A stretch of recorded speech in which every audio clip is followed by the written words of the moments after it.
এখানে এত গরিব গরিব চেহারা আমাদের বাস, ঢাকা শহরে যে বাসগুলো চলে, আমরা টেলিভিশনে ইন্টারন্যাশনাল চ্যানেলগুলোতে আফ্রিকান ছোট ছোট দেশ, এইসব দেশের ক্যাপিটাল সিটিতে যে গাড়ি চলে অনেক সুন্দর। আর আমাদের উন্নয়ন অর্জনের সাথে আমাদের এই শহরে যে লেটেস্ট মডেলের কার অ্যান্ড জিপ ব্যবহার করা হয়, সেই তুলনা আমাদের বাসগুলোর কেন এত জরাজীর্ণ চেহারা? আমি মেয়র সাহেবকে বলবো, তারা আন্তরিকভাবে চেষ্টা করছে, আমাদের উত্তরের মেয়র, দক্ষিণের মেয়র, আমি তাদের বলবো এই ব্যাপারটা একটু দেখা দরকার। আমরা মিটিং করে আমাদের বাংলাদেশ রোড ট্রান্সপোর্ট অথরিটি বারবার ডেকে কথাবার্তা বলেও সমাধানটি করতে পারেননি। আমি ঢাকা আনলিভেবল সিটি, মেয়র সাহেব, এটা আপনাদের যে কর্মপ্রয়াস তার সাথেও সামঞ্জস্যপূর্ণ নয়, সঙ্গতিপূর্ণ নয়। এই অবস্থা থেকে আমাদের মুক্তি পেতেই হবে। আজকে আমাদের বুড়িগঙ্গাও শেষ, কর্ণফুলীও শেষ। কি যে একটা অবস্থা চারদিকে। এই ঢাকাকে স্মার্ট বাংলাদেশ করতে হলে, ঢাকাকে স্মার্ট করতে হবে এবং এখানকার সিটিজেনকে স্মার্ট সিটিজেন হিসেবে গড়ে তুলতে হবে।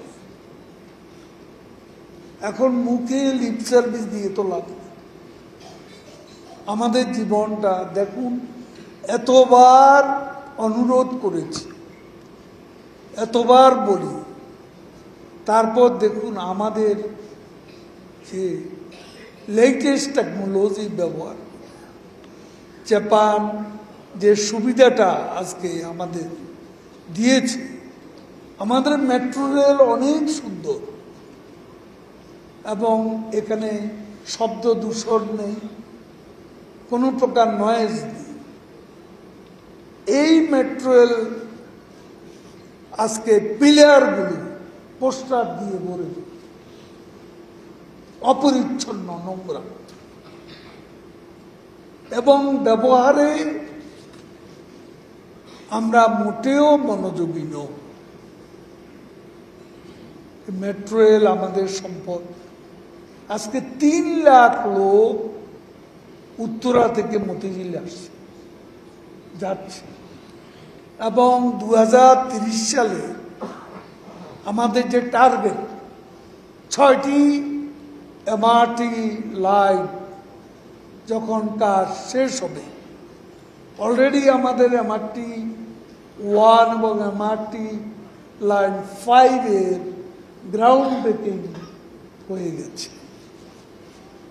এগুলোর মধ্যে দুটোই পাতাল রেল, একটাতে 21 কিলোমিটার পূর্বাচল থেকে বিমানবন্দর, আর একটা হলো হেমায়তপুর থেকে বাটানা।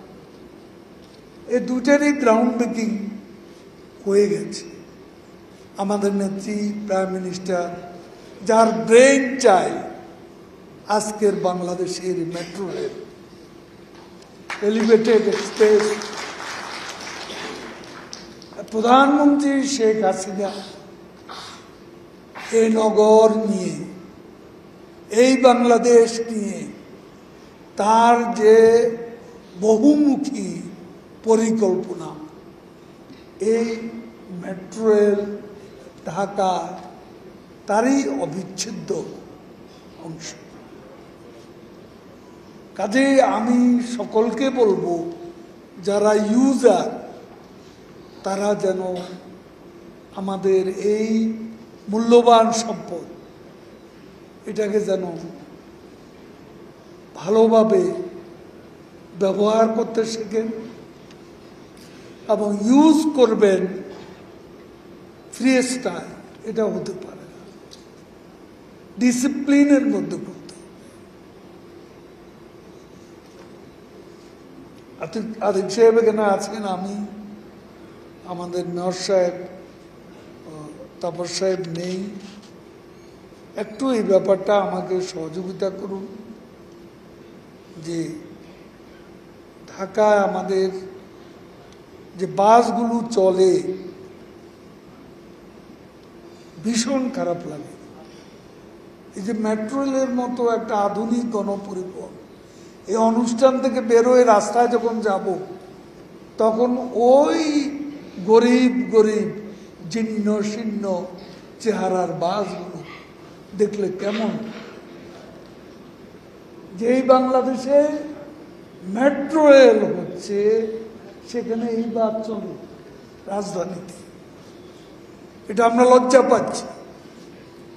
আমাদের মালিক সাহেবেরা কি লজ্জা পাচ্ছেন না?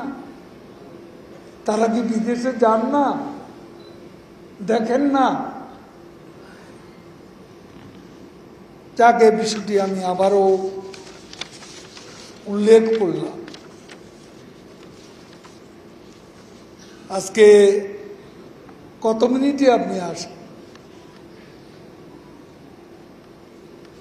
যানজট এই পথে অনেকটা নিরসন হয়েছে, এটাই আমার বিশ্বাস।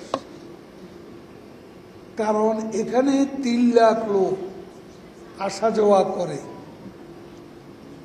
তারপর আপনি দেখুন,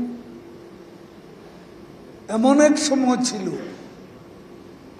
যে ঢাকা এয়ারপোর্টে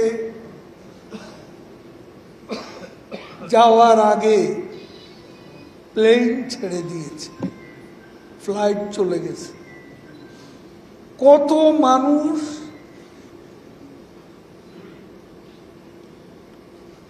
অনেক প্রয়োজনীয় বিদেশ গমন, কেউ বা চাকরি করে, ব্যবসা করে, তাদের এই বিদেশ যাওয়া দেখা যাচ্ছে যে ঢাকা থেকে এয়ারপোর্ট পর্যন্ত 2-2.5 ঘন্টা লাগবে। এখন এয়ারপোর্ট থেকে ফার্ম গেট মাত্র 8 থেকে 10 মিনিট। মেট্রো রেল কত? 30-এরও কম। 30 মিনিট আমরা বলেছিলাম, কিন্তু এখন 30-এরও কম। এখানে আমি আরেকটা বিষয় বলব, সেটা হচ্ছে আমাদের এনবিআর, তারা এই জনপ্রিয় পরিবহন যারা ইউজ করে এটাকে আরো জনপ্রিয় আমরা করতে পারি। হঠাৎ করে এখানে 15% ভ্যাটের ঘোষণা দিল, 15% ভ্যাট। ভারতে কি সেটা আছে?